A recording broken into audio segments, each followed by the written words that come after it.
Hello and welcome to the first episode of Couple Argues About Video Games on an Ugly Couch. I'm Sophie. I'm Jesse. And this is The Ugly Couch. Brown couch.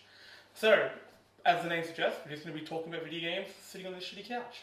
First of all, Soph, what have you been doing in games this week? Well, I've been in a bit of a Tomb Raider mood. So I picked up Tomb Raider Underworld again, which the last time I played it I was very drunk. But I'm really enjoying it. I know I didn't get great reviews and I know that it has its flaws, but I just love it, and Lara looks so awesome. And I just want to get the arguing about video games part out in the open. You don't like the new Lara Croft. She looks like Hilary Swank, and Hilary Swank's face irritates the fuck out of me. But no, I don't really actually want to get the newest Tomb Raider game. They've taken the funnest parts of the acrobatics and like her sass, and that's gone. So I think she's sassy as fuck. She's no sass. Basically, last week I played The Division beta. I think it's absolutely amazing. We'll hopefully be reviewing that in a few weeks in full. So keep an eye out for that. So basically the way we're going to review games is we're going to play them for a minimum of 5 hours. The reason for that is Sophie and I both work full time. A lot of gamers work full time as well. So it's going to give that kind of fair experience because you do judge a game by the first few hours. So 5 hours is the minimum, no matter how shit the game is. Anything on top is bonus. So let's get into The Witness. Basically, it's a Jonathan Blow game that was announced a few billion years ago. I guess it was about the time around the Cretaceous period it was first announced. It went underground for a while. Nobody really heard about it. Well, I didn't. It just came out last week. And the whole concept of this game is a shit ton of puzzles across an island. You're dropped in there, you're not told what to do. You go around solving these puzzles. They're like little maze puzzles. And each section of this island will have its different rules to do with the puzzles that then start coming together, and all the different rules and concept of each puzzle start merging into one.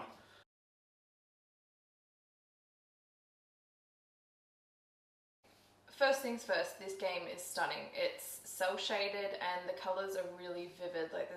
It's all bright, lush green, bright pinks, golden orange sands, that kind of stuff. It reminds me a lot of Wind Waker, which is my favourite game of all time. So immediately I did really like the visuals.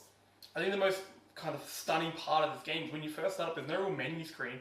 You start from this dark tunnel and you walk right to the end, and a little point of light. You walk towards it, and when it opens up, you have this lush green garden. And I normally despise cel shading. I don't know why. But this game's got it so perfect. It's so beautiful. You want to explore. You want to find the next area. But at the same time, every area is so different to each other that you can always go to the next part. Like, you can always see in the distance. For example, there's a cherry blossom area. And every point in the map that I got to, I could see it. Yeah. And I knew how to get there. Considering this game doesn't give you a map, as far as I know, there's no map. There actually is. Oh, really? I found a mode of transport. Yeah. Oh. I'll be honest, I read about this game in Game Informer God knows how many years ago. And I could be wrong, but I seem to remember the screenshot being all in black and white, because this would have been in the very early stages. Because it was like the 1940s, something. Yeah, well, yeah, pretty much. So I feel like the beautiful environments you need something to draw you into the world and to make you, because there's not really much else. There's no really written clues or anything like that. So I feel like they need the beautiful environments to sort of suck you in and to make you want to visit these different areas. Like, if it was really bland, I feel like there wouldn't be as much draw for you to visit each area and to solve each puzzle.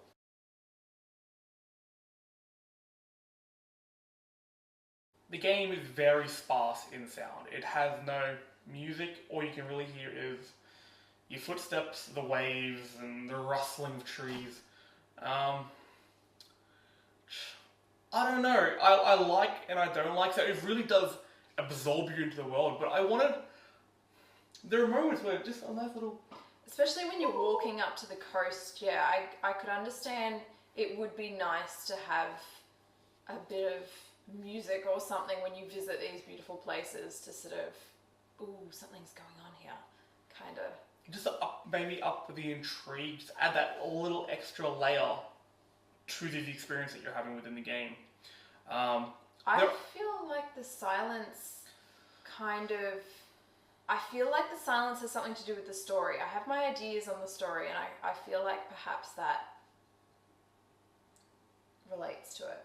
The only times there really was audio was a few audio logs can be found in different forms,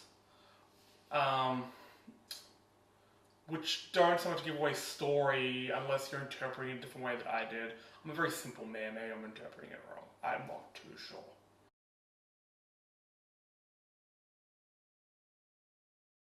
Gameplay is hard to describe because it is so simple, because all you're doing is running around solving puzzles, which I believe there's about 600 to 700 of spread across the island.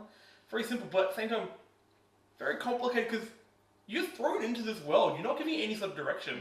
There is one point that I kind of worked out that Sophie's gone right and I've gone left, and because of that, we've experienced the game in two completely different ways. To one of my biggest issues with the game. Puzzles are fantastic. Absolutely brilliant, especially at the start. You find some very clever puzzles. But it does get to a point where the puzzles are hard for the sake of being hard, not hard for the sake of being clever, if that makes any sense at all, which it probably doesn't. For example, you get to a point where you have to solve just 10 puzzles in a row, and it's all basically the same. It is the same rules and concepts between each block. But if you do one wrong, you have to go back to the last one and just trace what you've done. Isn't that just needless time wasting? Push me forward. Give me a reason to go forward. Stop punishing me for doing a slight mistake with repeating myself again.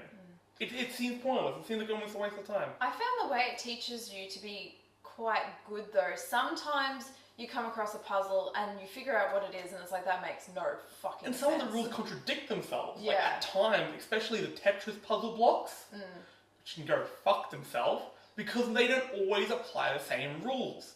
I won't get into it too much, but sometimes you can run up the side, sometimes you can't.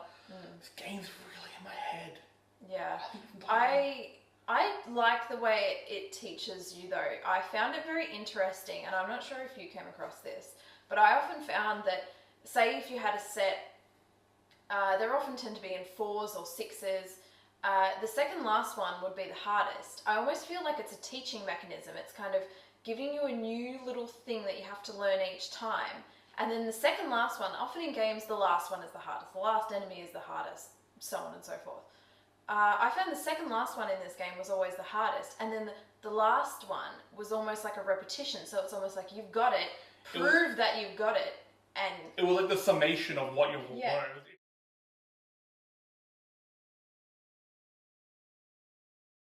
I have a theory that, and I just got this instantly within the first sort of 15 minutes of walking around. I feel like I'm in purgatory. I feel like this is a very like real life or limbo.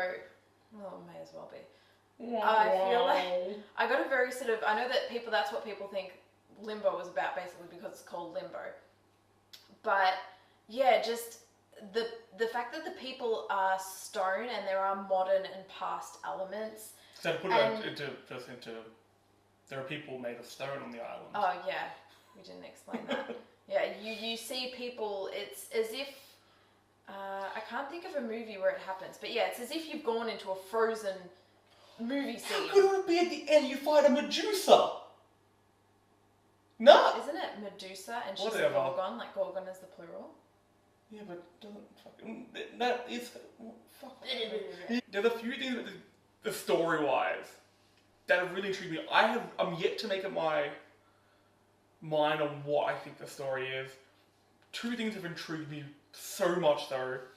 One is there's a cherry blossom orchard, and you come across some drawings, and this is very early in the game. You walk past it basically at the start.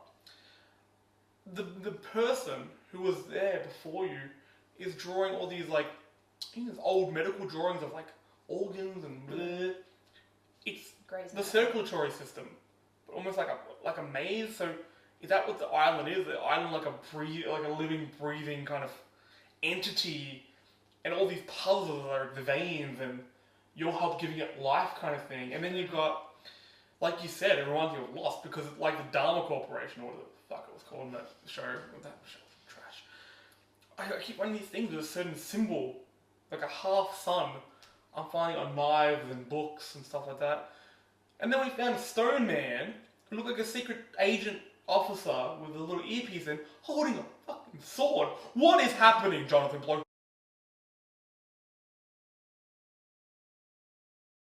I'm getting a very curiosity vibe from this game. I will happily finish it. I have enough intrigue that I think I will endeavour to finish it. It may take me a while, but you know. I mean, geez, I did the mask quest in Far Cry 4, if anyone did that. Don't do it. Not worth it.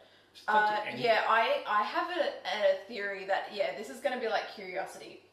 You're going to put in a fuck ton of work, it's going to take a fuck load of time, and there's going to be a big wank in the middle. I've done over 100 puzzles in one weekend, and I've got nothing.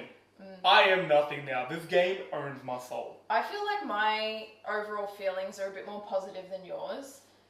However, my disappointment is just when I first heard about this game, I was expecting puzzles more along the line of, especially Ico, because I feel like even though you do have, is it Yorda in Ico?